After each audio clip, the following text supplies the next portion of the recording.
देखो आज का जो हमारा टॉपिक होने वाला है वो क्या है, कोऑर्डिनेट ज्योमेट्री, जो क्लास 9th का चैप्टर 3 होने वाला है। तो इसमें ज़्यादा कुछ कॉन्सेप्ट नहीं है, बहुत सिंपल सा चैप्टर है। तो चैप्टर का जो हमारा नाम है वो क्या है, कोऑर्डिनेट ज्योमेट्री, जिसको हिंदी में हम निर्देशांक बिंदु कहते हैं।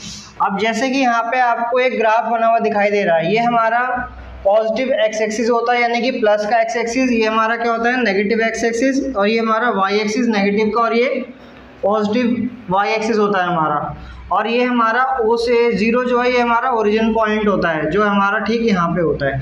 चैप्टर में काफ़ी कुछ कट चुका है सिलेबस से, और इसमें बस हमें सिंपल सा है कि आपको जो है कुछ जो है कोऑर्डिनेट पॉइंट दे दिए जाएंगे और उसको हमें इस पर प्लॉट करके दिखा देना पड़ेगा। या तो क्वेश्चन ऐसे आ सकता है, या फिर क्वेश्चन कैसे आएगा कि भाई तुम्हारे को जो है पहले से ही कोऑर्डिनेट पॉइंट दे देंगे, इसका उल्टा, और आपको बताना पड़ेगा कि भाई बताओ ए के कोऑर्डिनेट पॉइंट क्या है और बी के कोऑर्डिनेट पॉइंट क्या है, सी के क्या और डी के क्या है। तो इसी क्वेश्चंस को हम दो तरीके से समझेंगे। अब समझो सबसे पहले कि कोऑर्डिनेट पॉइंट्स होते हमारे कैसे हैं। देखो ध्यान से, जिसको हम निर्देशांक बिंदु कहते हैं, ये लिखा कैसे जाता है। देखो ये आपका आगे वाला होता है हमारा x, और पीछे वाला क्या होता है y होता है। अगर मान लो कि हमारा यहाँ पे माइनस है, इसका मतलब है कि आगे वाला हमारा x एक्सिस को रिप्रेजेंट करता है, पीछे वाला हमारा y एक्सिस को रिप्रेजेंट करता है। अगर आगे वाला आपका कुछ नहीं लिखा, इसका मतलब ये क्या है हमारा कि पॉजिटिव वाला हिस्सा है। अगर ये भी क्या है पॉजिटिव है। अगर मैं यहाँ पे नेगेटिव लगा दूँ तो इसका मतलब क्या है कि हमारा जो x का नंबर है वो हमारा नेगेटिव में जाएगा और y किस में जाएगा, हमारा पॉजिटिव में जाएगा। अब इसका हम उल्टा कर लेते हैं। अगर मान लो आपका x किस में है, पॉजिटिव में, और y किस में आ गया, नेगेटिव में आ गया, तो हमारा ये कैसे दिखाएंगे इसको हम, x एक्सिस आपका कहाँ है पॉजिटिव वाला, नहीं कि इस वाले हिस्से में आ जाएगा, और y कहाँ है हमारा नेगेटिव, वो कहाँ आएगा हमारा नीचे आएगा। समझ में आ गई बात। अब क्वेश्चंस को स्टार्ट करते हैं जरा। यहाँ पे जैसे कि मैंने कुछ कोऑर्डिनेट पॉइंट आप लोगों को बता दिए गए कि ए में जो है हमारा x का कितना है -4 है, और y का कितना आ रहा है बच्चों +2। तो देखो x का -4 आपका ए रहा, और y कितना है हमारा +2 है, यानी कि +2 हमारा ए रहा। तो आप क्या करोगे, बिल्कुल ठीक अपनी ग्राफ कॉपी पे ऐसे बनाना है इसको, ऐसे डॉट डॉट करके, या ऐसे ये आपका 4 आ गया, ऐसे करके सीधा ये क्या आ जाएगा हमारा 2 आ जाएगा। तो यहाँ पे हमारा कौन सा कोऑर्डिनेट पॉइंट बच्चों ने प्लॉट कर दिया, x का -4 और y का कितना आ गया 2 आ गया हमारा। क्लियर है बात सभी को। उसके बाद देखो ध्यान से, अब हमें b को प्लॉट करना है। तो देखो x का कितना आ रहा है -3 आ रहा है, लो जी -3 पे आ गए। और y का कितना आ रहा है भाई, y का मान लो मैं इसका y भी मैं क्या कर रहा हूँ -8 रख दे रहा हूँ, या यहाँ पे मैं 8 हटा के क्या रख रहा हूँ भाई 6 रख दे रहा हूँ। तो देखो ध्यान से, इसमें आपका x की वैल्यू जो माइनस में है और y की वैल्यू भी क्या है माइनस में है। तो देखो हमारा 3 ये रहा पॉइंट, और ये कहाँ तक जाएगा हमारा बच्चों, इसको हम कहाँ तक ले लेंगे, इसको हम 6 तक ले लेंगे।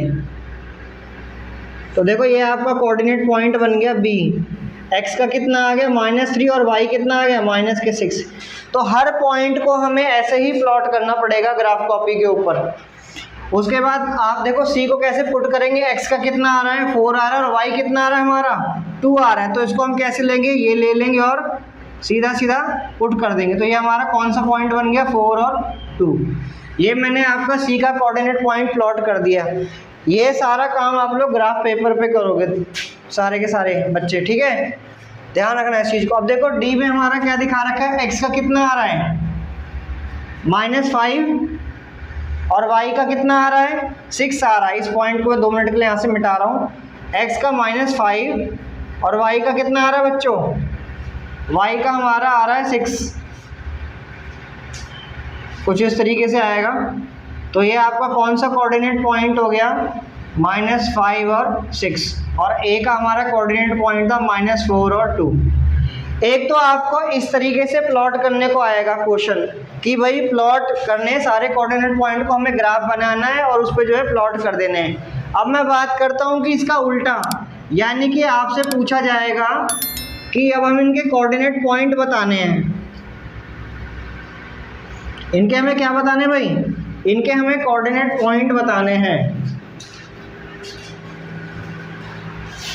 जैसे क्वेश्चन कहता है आपसे right coordinate point of graph. अब इसमें हमें ए के कोऑर्डिनेट बताओ, बी के बताओ, सी के बताओ और डी के बताओ। तो आप लोग कैसे करोगे? सबसे पहले मैं ए पे आता हूँ। मैंने देखा कि ए पे जो है हमारा एक्स कितना है, -4 है, और इसका वाई कितना था बच्चों, 2 था। बी देखो, बी पे ध्यान से, बी के कोऑर्डिनेट पॉइंट क्या थे हमारे, एक्स का कितना आ रहा है, -3। सबसे पहले एक्स ही लिया जाता है, फिर हमारा वाई लिया जाता है, ठीक है। तो कितना आ गया, -3 आ गया, और कितना आ गया बच्चों, y कितना आ गया, -6 आ गया। उसके बाद मैं c की बात करूँगा तो c का x कितना आ गया, 4 आ गया, और इसका y वाली वैल्यू कितनी आएगी, +2 आएगी। और d देखो, उसके बाद d का कोऑर्डिनेट पॉइंट क्या होगा हमारा, x कितना आ रहा है आपका, -5 आ रहा है, और y कितना आ रहा है बच्चों, +6 आ रहा है। तो इस तरीके से दो टाइप के क्वेश्चन पूछ सकता है, एक सीधा पूछ लेगा और एक उसका उल्टा पूछ लेगा। आप लोगों की क्लास में सिर्फ इतना ही कॉन्सेप्ट है। अब हम मिलेंगे इसके अगले वीडियो में। ये था आपका चैप्टर 3। अगर आपको ये वीडियो पसंद आई है तो हमारी वीडियो को लाइक कीजिए, शेयर कीजिए, सब्सक्राइब कीजिए चैनल को। अगर कोई आपकी क्वेरी रह गई है तो कमेंट बॉक्स में टाइप कीजिए। मिलते हैं इसके अगले वीडियो में। अभी के लिए थैंक यू, धन्यवाद।